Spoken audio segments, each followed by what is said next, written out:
Welcome to Living Vividly, the podcast where health, wellness, and curiosity collide. I'm Jackie, the founder of Vivid Health and Wellness, your guide on this journey to living your happiest and healthiest life. My co-host Daphne, the unconventional dietitian, is always ready to shake things up and bring a fresh perspective to your wellness journey. And we can't forget Dustin, our producer, who keeps everything running smoothly behind the scenes. Together, we'll chat with health and wellness experts along with everyday people who have inspiring stories and practical insights to share. If you're ready to nourish your body, move better, and discover simple ways to thrive, you're in the right place. And hey, if you enjoyed today's conversation, don't forget to leave us a comment sharing your thoughts, and subscribe so you never miss an episode. So menopause is the end of menstruation. So it's the 12 months. It is kind of defined, it is defined as going 12 months without a menstrual cycle. The time prior to that is what is considered perimenopause. And the perimenopause transition, so we'll call it a transition or a transformation, can be anywhere from 5 to 10 years.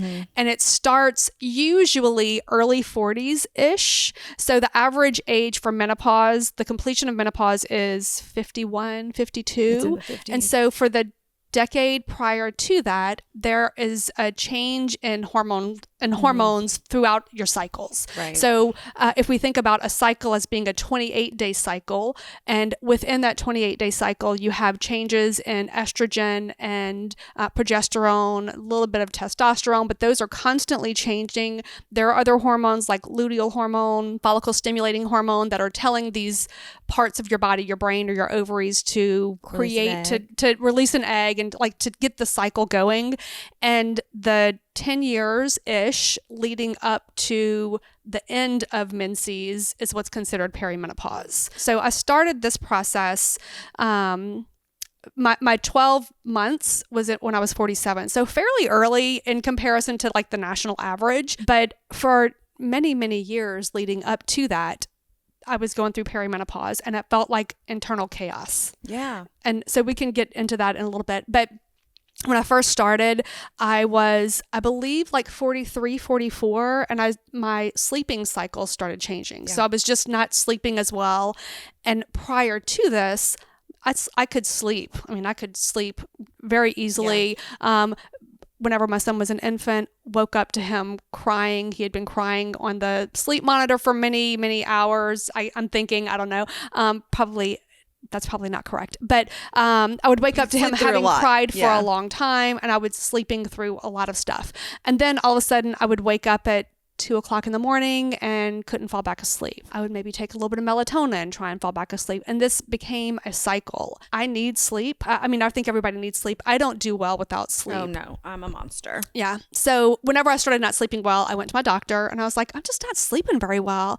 And she said, I'm going to start you on some progesterone. And I was like, okay. So okay. It'll help you. It's a very relaxing hormone. And so it'll help you kind of chill out, sleep a little bit better. And I said, I specifically remember this. I asked her, I said, does this mean that I'm in perimenopause? And she said, yeah, probably. And I had to fight back tears. I was like, oh my gosh, this is the beginning of the end. Like, I'm done. Yeah. And the next day, ironically, I had a Reiki session and I cried the entire session. And the girl that was doing the Reiki session, she was like, are you okay? I'm like, I'm going to be fine. I'm going to be fine. But it was like, that's what it felt like. It was the beginning of the end. So that's whenever it first started. That's whenever I recognized it had been going on for a while. So I was like 43, I think. And then, so from 43 to 48, so that was a 5-year process for me. And so much happened. I mean, I literally felt like I was going crazy. I'm in that right now. I think about 2 years ago, I don't think I realized 2 years ago, but 2 years ago, my symptoms started, and it was the sleep thing too. Like, I can't fall asleep at night, changes in my menstrual cycle. And actually, my doctor put me on progesterone because of the changes but she never said you're in perimenopause. I had to deduce that myself. Maybe she was afraid to tell me. Well, and to be fair, that doesn't, just because you start on progesterone doesn't necessarily mean that you're in perimenopause. In my case, I think my mom went through menopause at age 44, or that's whenever it started for her. So I asked my mom after after I started progesterone and I started realizing, okay, this is going to happen, and it's happening to me a lot sooner than I was really ready for, because prior to that, it was not on my radar at all. I had not been thinking about it at all. And so my mom and I have had many, many, many, many conversations now about just menopause, what it's like, what it was like for her, what it's like, for us now kind of going through it, because there's so much more awareness now, I think.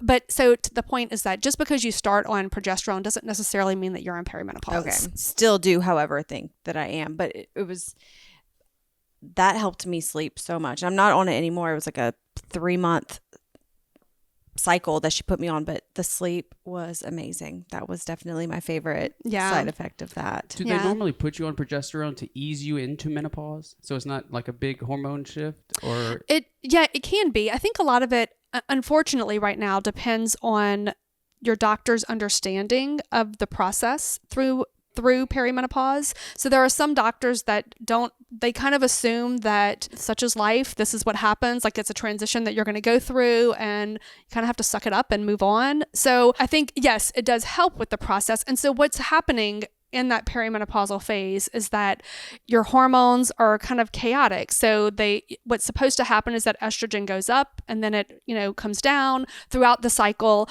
Same with progesterone. It has times whenever it goes up and comes down.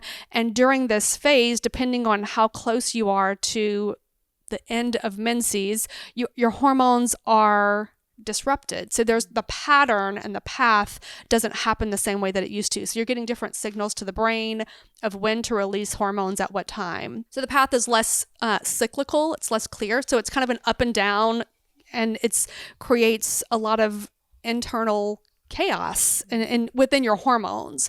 And, your hormones are tied to so many other things. So we talk with menopause, we're talking about estrogen, progesterone, and testosterone as the third hormone, but those are also tied to your thyroid hormones, your adrenal hormones, things like vitamin D and insulin being a major, major hormone that is tied to the way that these other hormones are changing. So it creates a lot of internal chaos. It's not just affecting the way you bleed every month, it's affecting everything, like your thyroid health. I think even your heart health is affected by your estrogen, right? Yeah. So estrogen is a protective hormone. So it protects your body, and every single cell in your body, anti-inflammatory. Every cell in your body uses estrogen to some degree. So when the production of estrogen changes, then it affects how every cell in your body is functioning. And so it creates a lot of internal dysfunction that, we still have to wake up and still have to be productive and be a part of society, but it can affect everything from like your just mental health, which is where I feel like mine kind of struggled a lot. But mental health, your thyroid health, and I also have thyroid dysfunction. So at some part in this process of perimenopause, I decided that I probably didn't need my thyroid hormone anymore. And so I just stopped taking it. And that was not a good idea. What happened? It was not a good idea. I turned into a raging bitch. That's not with good. A capital B. Yeah. So that's all to say that the hormones are working all together, and when they are not in balance, and when your body has gotten used to a cycle and that cycle is no longer there, you have to figure out your body has to figure out what to do and how to handle it. Mm-hmm. And so it's confusion.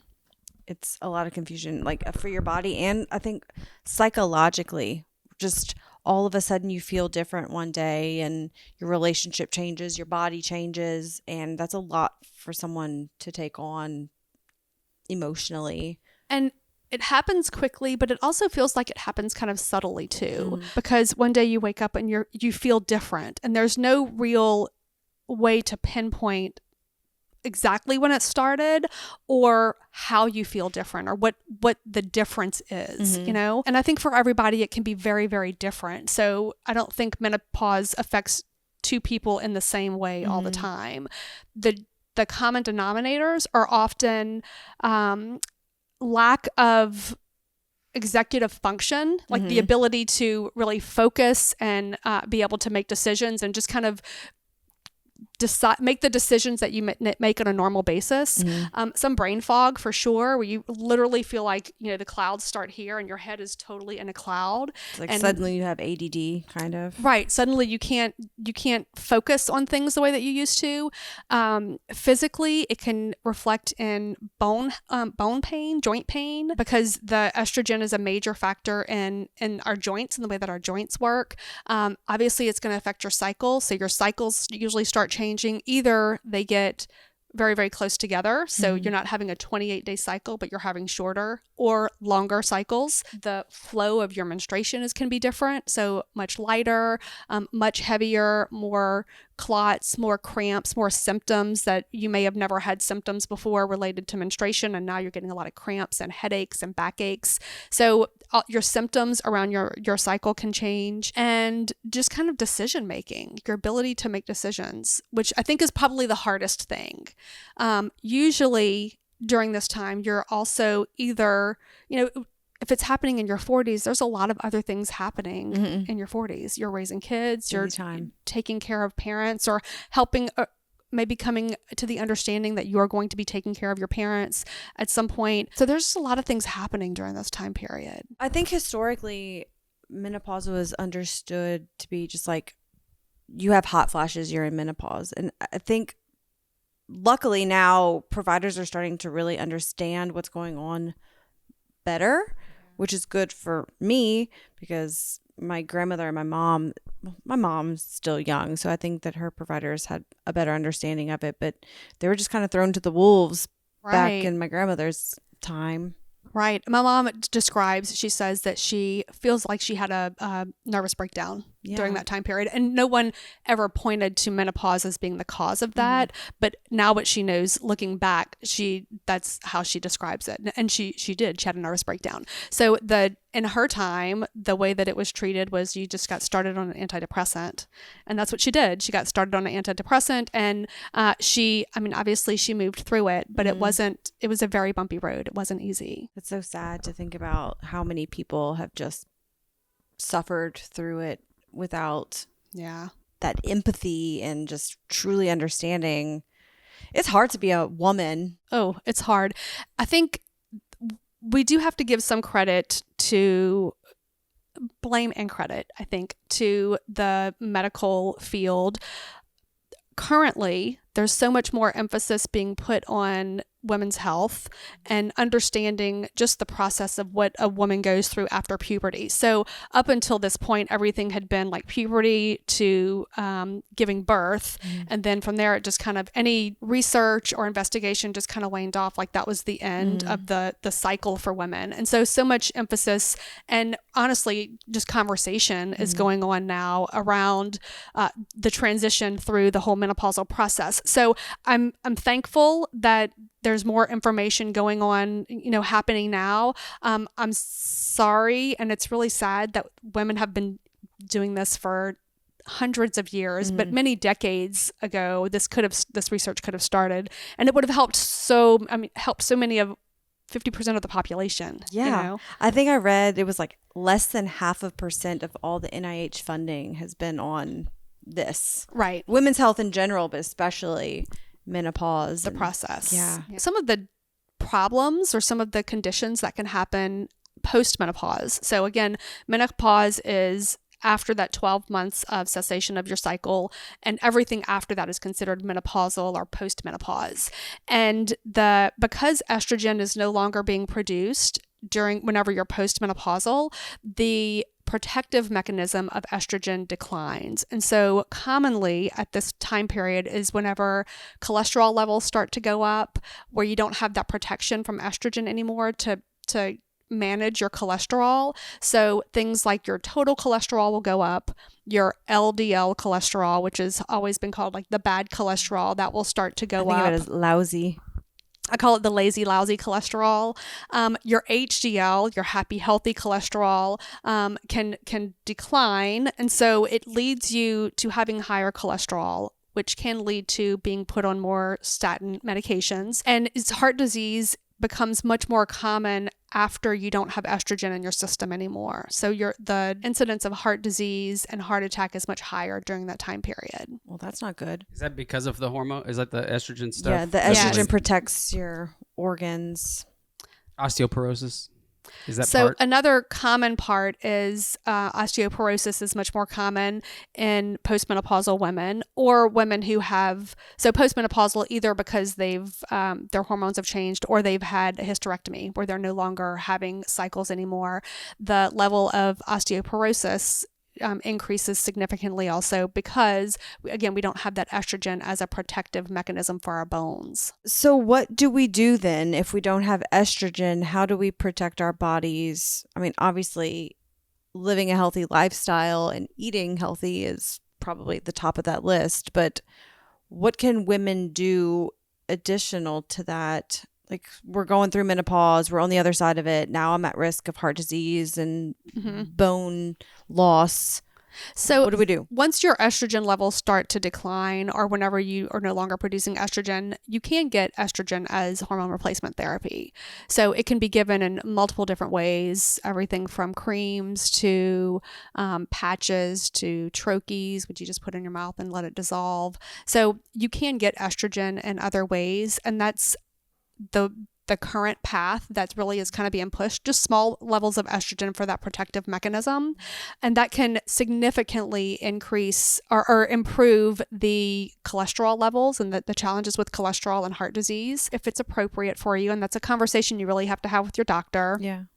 And your doctor has to be well versed enough to be able to tell you and help guide you into what your options are. But the estrogen will help with the cardiovascular disease and osteoporosis. From an osteoporosis standpoint, so by definition, that means that your bones are becoming more porous. They're less dense, so they're more likely to break or for you to have a broken bone. Other things that are important for osteoporosis is exercise. Specifically weight-bearing exercise. Right. So whether you're doing your own body weight, you're using resistance training, so dumbbells, resistance bands, you have to resist your muscles and your bones in this case in order to keep them. So we aren't going to necessarily be building bone at this time, but we're going to be keeping the bone that we have, and that's important to all the years leading up to this is whenever you can start building bone, really up until like your 30s. Yeah. And then from there, we just want to keep and maintain the bone that you've built to that point.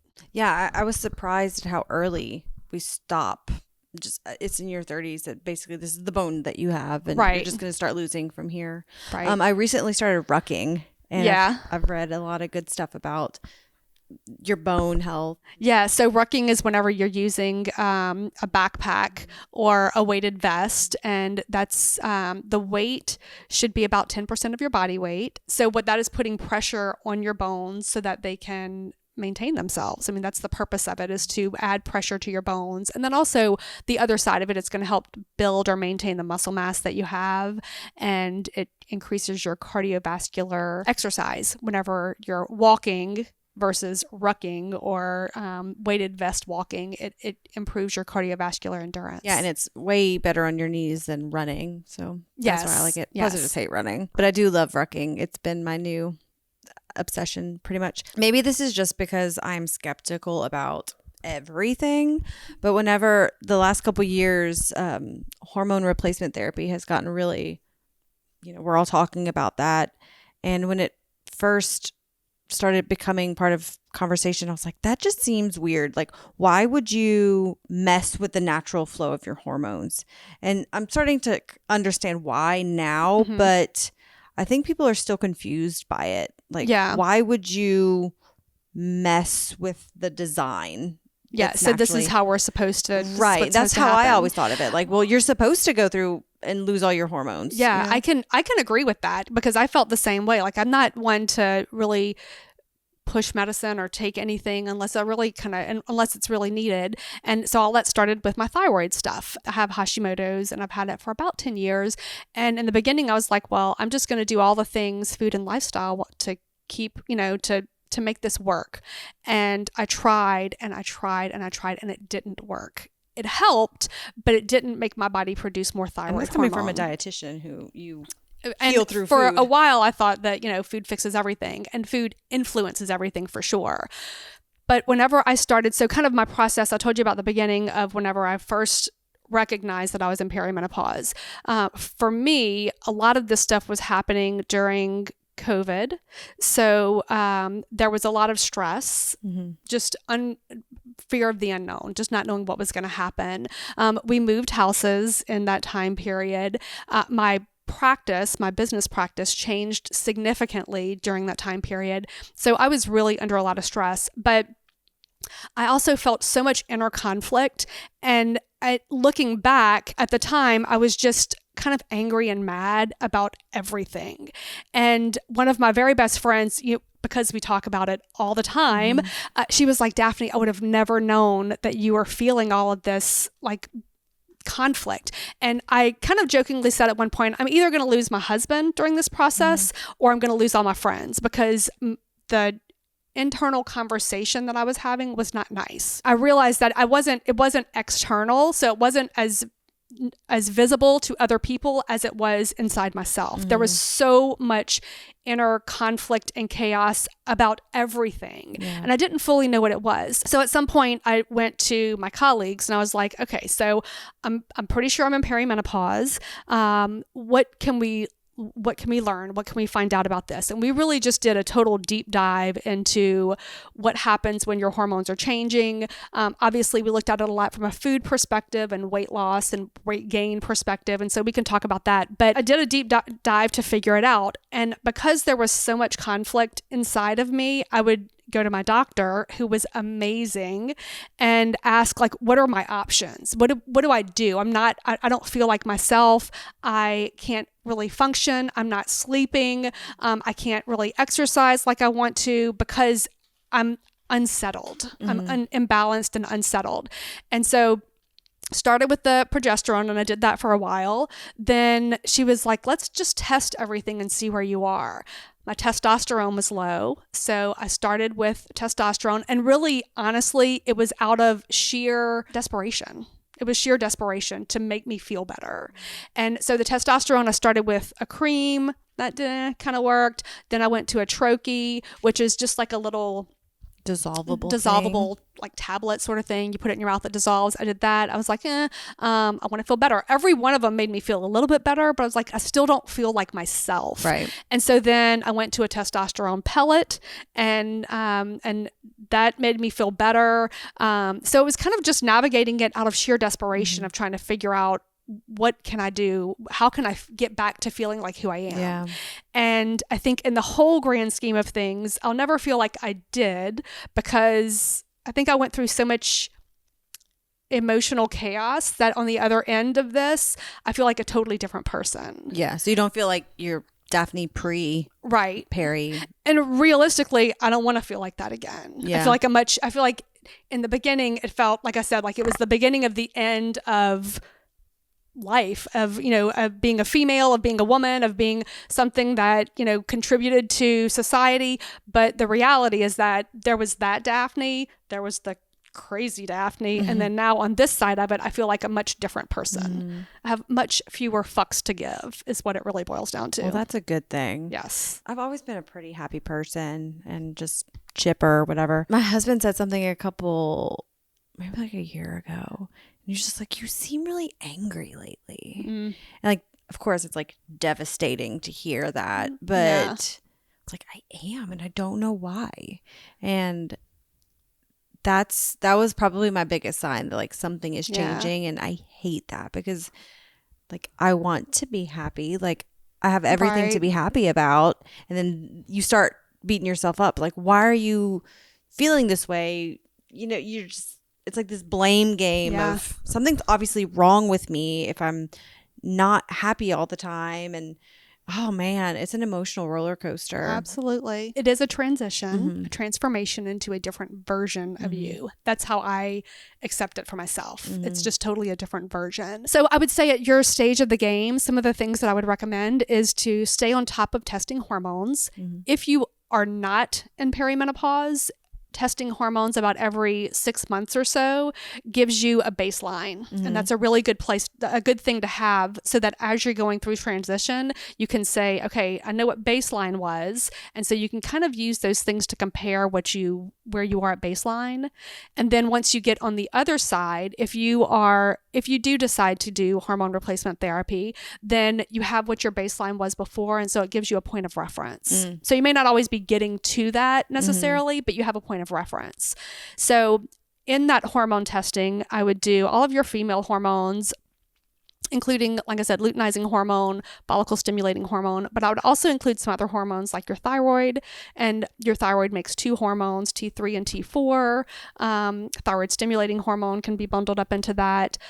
Vitamin D is another one that is important, not technically a hormone, but plays in the same band with all of your other hormones. And then insulin. Those are the hormones that I think are really, really important to stay on top of and keep track of. And as you see them change, some of those are fairly easy to address. By supplementing? Through lifestyle. Yeah, and Okay. supplementing sometimes. So let's talk about insulin. Yeah. Okay, so as you are transitioning through the process, your body becomes more insulin resistant. And so this is where weight gain happens associated with the transition into perimenopause and menopause. So insulin is the hormone that regulates your blood sugar. Insulin resistance means that your body has to produce more insulin to get the same blood sugar regulation. Okay. So perimenopause, you produce a certain amount of insulin that is as a response to your glucose or your blood sugar, and your blood sugar stays pretty balanced. It fluctuates, but it stays balanced. Perimenopause, your body is having to produce more insulin to keep that blood sugar a little bit more balanced. And insulin, by design, is a fat storage hormone. So the more insulin that you are producing, the more likely you are to store fat in various parts of the body.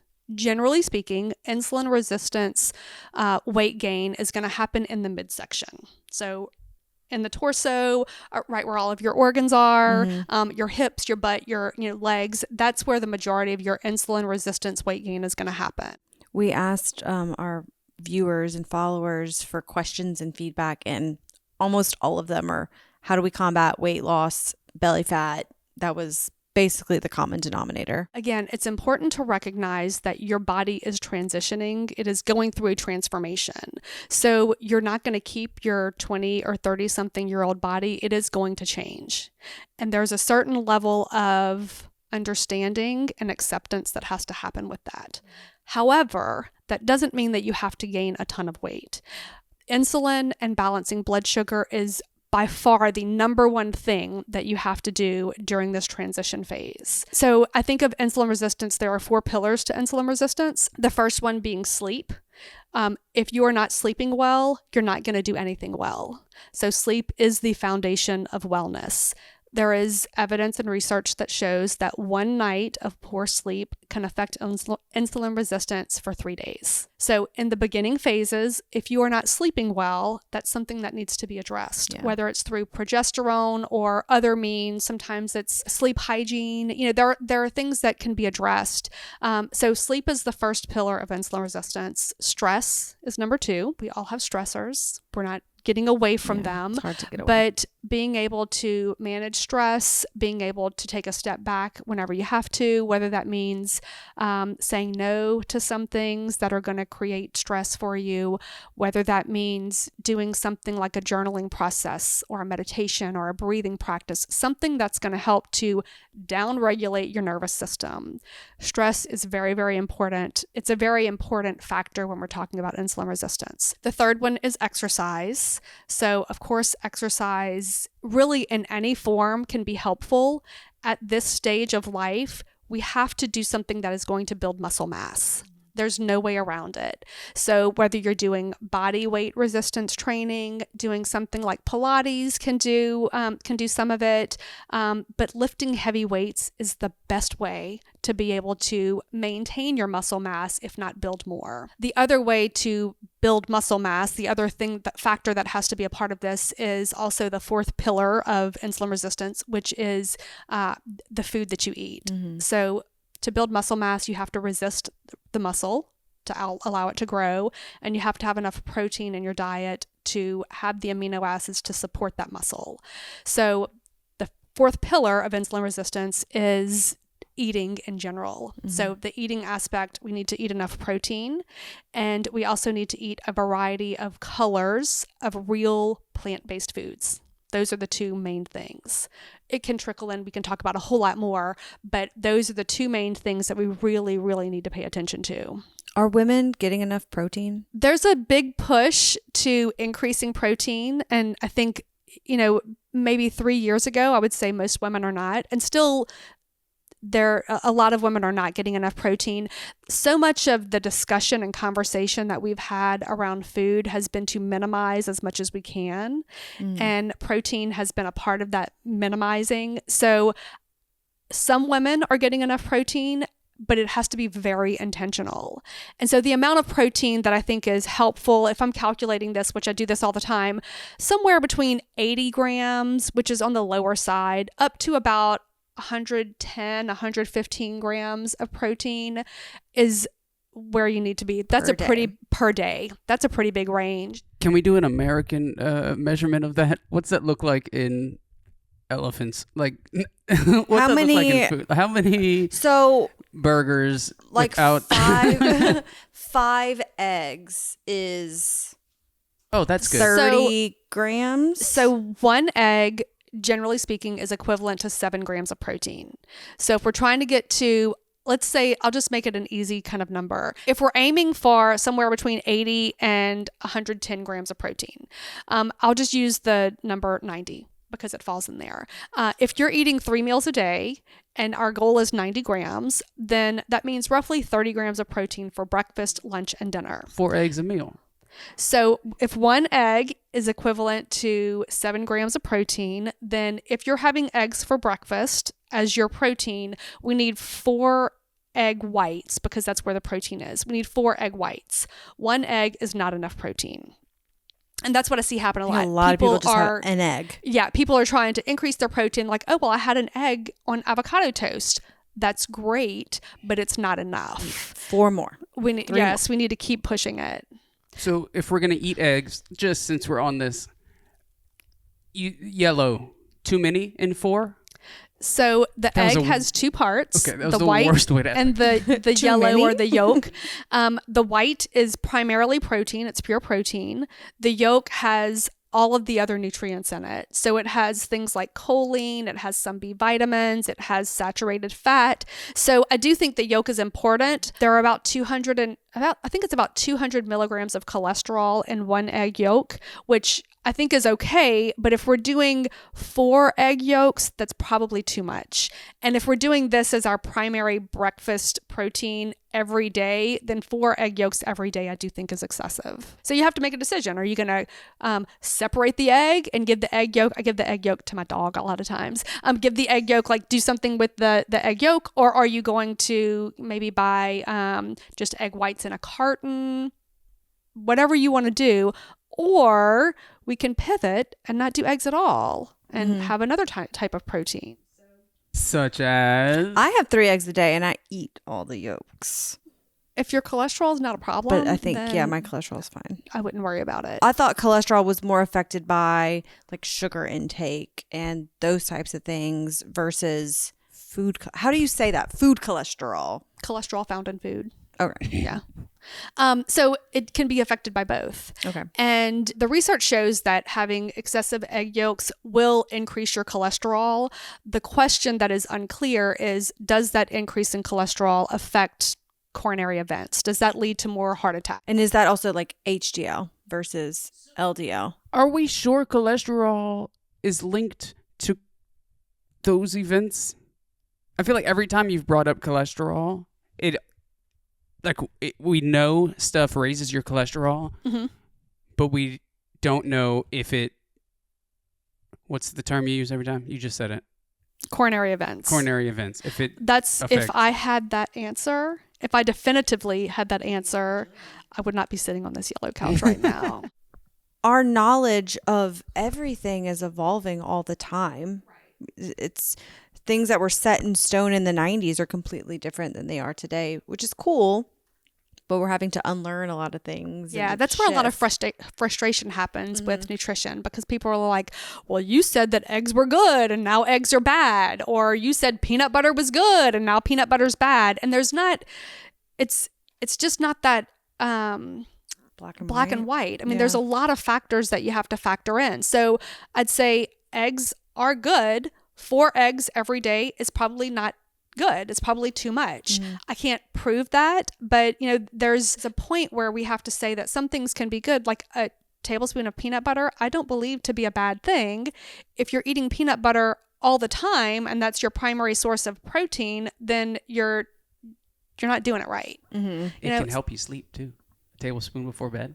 There's something in it. I looked it up before. I did like 3 hours of research on that one question. Not the peanut butter my husband eats. Maybe although not. It's organic, it has sugar not with the amount of sugar in it. Yeah. Well, so interestingly enough, as a diabetes educator, for someone who has, if we know that they're having spikes in blood sugar overnight, the thing that I'll tell them to do is have a tablespoon of natural peanut butter, not with sugar, but natural peanut butter before they go to bed. Because it helps regulate. Is that what it does? It helps to balance blood sugar. That's what it is. Really? Yeah. Because I've told crazy. a couple people. It doesn't happen for everyone, but it is an effective tool. Because I've tried it. I don't know if it helps, but I was like, yeah, maybe. Because I don't know. But the protein, though, is a gram of protein, is all protein made the same? The answer would be no. If we can think of a protein as being like a strand of pearls or a Mardi Gras bead, sometimes I'll describe it as, and each bead is an amino acid. There are 20 different types of amino acids. And so various types of proteins are made up of different amino acids to combine to make that bead, which is a protein molecule. Oh, that makes sense. Because back to the allergy conversation, I'm allergic to some proteins. Right. And that's technically in that group of proteins.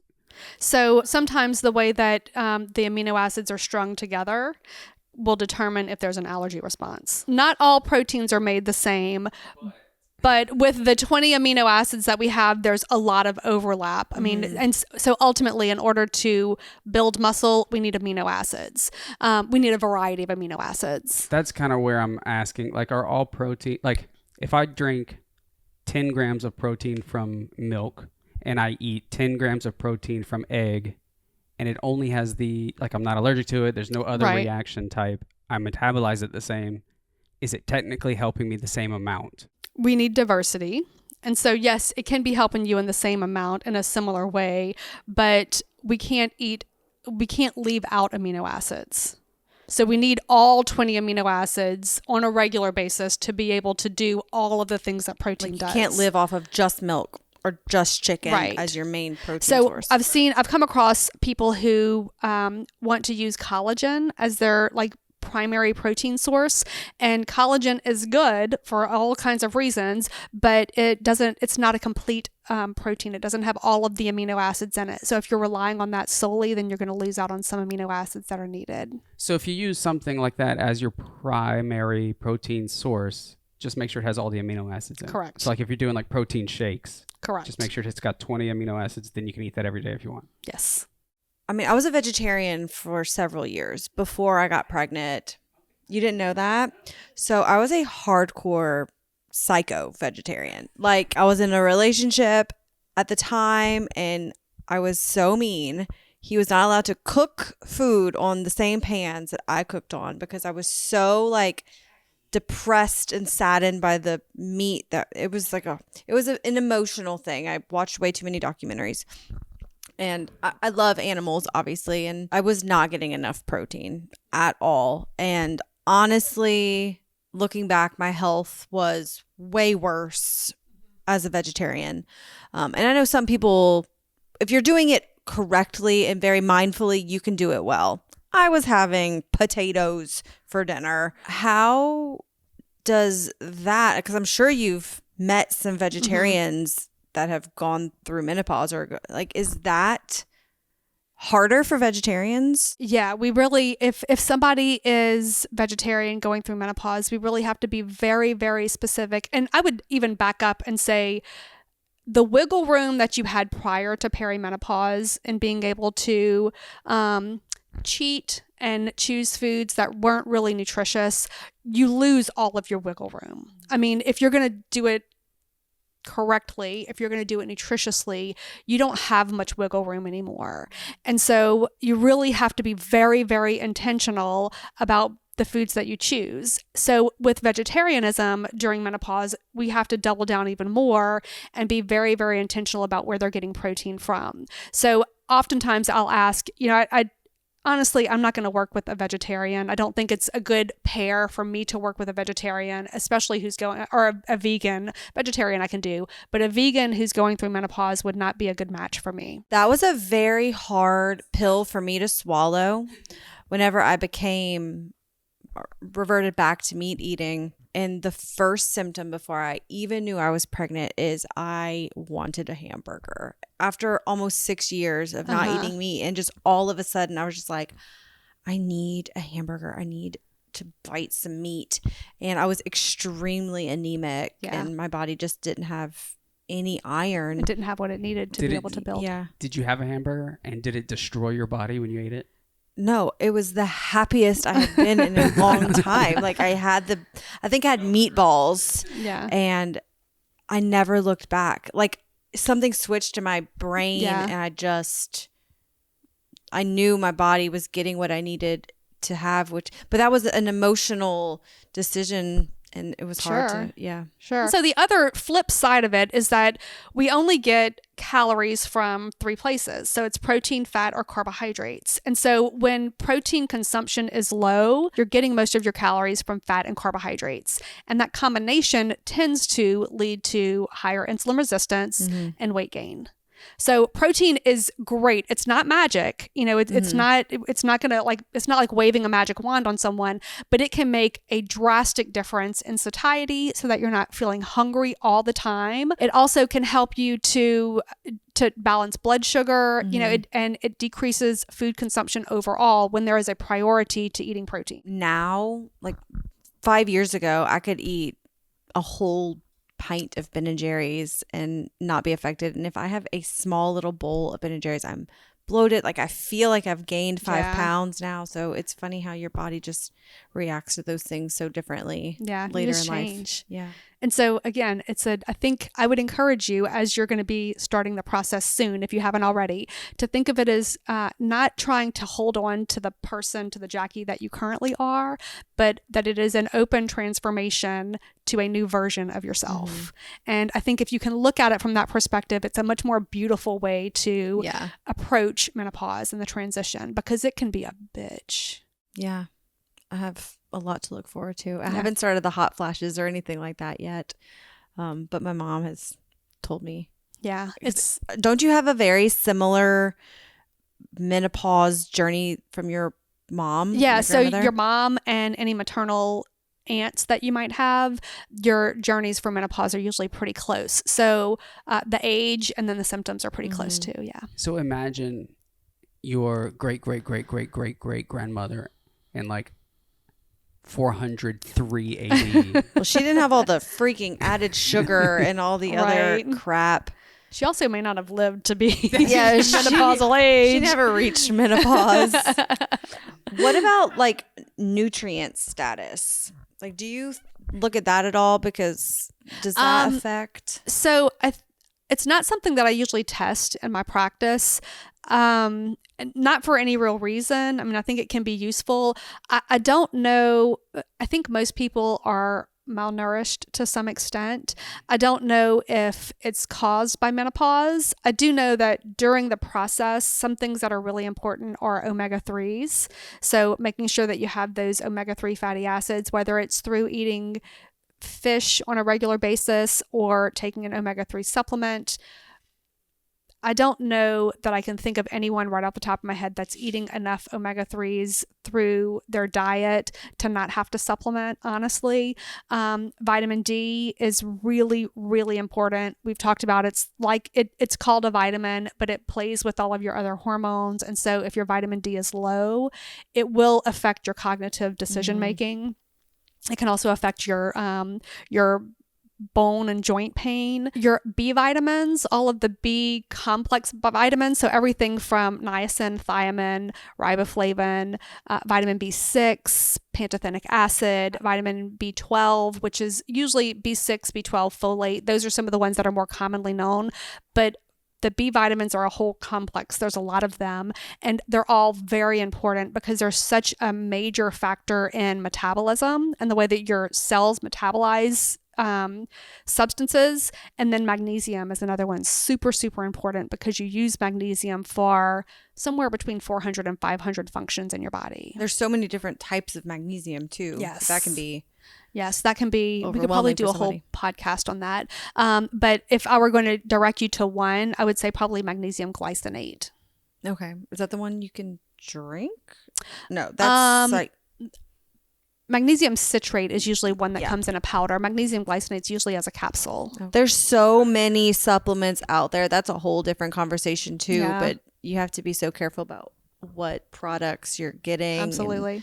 who's making them. I think there was actually someone tested a bunch of supplements they got off Amazon a couple years ago, and some of them had zero traces of anything on the Yeah. nutrient list. So that's I kinda usually scary. redirect people to not order supplements from Amazon. I mean, you're Direct from manufacturer. order your toilet paper from Amazon, but not your supplements. It's just Yeah. kind of not a good idea. I want a T-shirt that says that. I know should that make Amazon one. has They- gotten much more strict about what type of supplements are allowed, but I still, I'm not 100% sure. So through my website, I still have access to orthomolecular products, and on the bottle it says not for resale Yeah. on Amazon. So if you're getting anything on Amazon, it's more than likely black market supplements. So Yeah. Wait, we should really come up with a clothing line.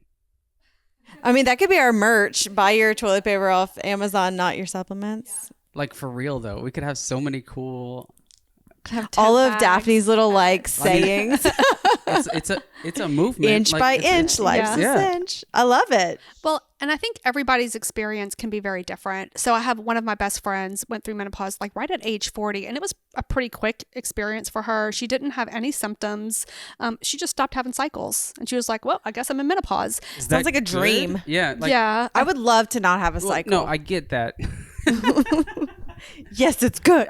But is that like for your body? Are there like repercussions from that happening that fast? I guess we'll find out. And I also have heard like the younger it happens, the more at risk for those like cardiovascular Right. stuff. That's where I'm curious. Yeah, because the longer your body goes without estrogen. Right. It was a challenge for me. Again, I felt so much mental internal chaos. I don't think I projected it in the way that it felt inside of me. I don't think that I would like to think that my patients did not know that I was going through menopause when I was, because I didn't project it out that way. But it did feel very chaotic inside. But that's not the case for everyone. Not everyone has hot flashes. Not everyone has difficulty sleeping. It's very, very personal, and I think that it's important for us to be able to have conversations about menopause and about being able to go through the transition and giving yourself a little bit of grace and giving people grace as they're going through this transition, because there's a lot of change happening and we don't have control over it. We just have to be gentle with each other Yeah. and ourselves. Thanks for listening to Living Vividly. If you enjoyed today's episode, please leave us a review and subscribe. We'd love to hear from you. For more resources and details from today's discussion, check out the show notes. Until next time, keep living vividly.